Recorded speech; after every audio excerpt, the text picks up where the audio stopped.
So we're going to estimate 44% out of 78. And there's not really an exact answer because estimation is a bit up to what you choose to round things to.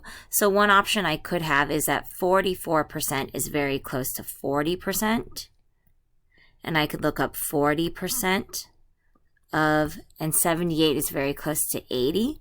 I'm going to go ahead and turn 40% into a decimal. That would be 0.4 times 80. So I've got 80 times 0.4, and that would get me 3,200. I have two numbers behind the decimal point, so I would have two numbers behind the decimal point.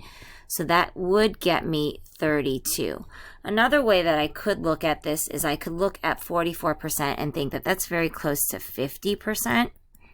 And I could do 50% again of 80, rounding 78 up to 80. And then 50% would be half of 80, which is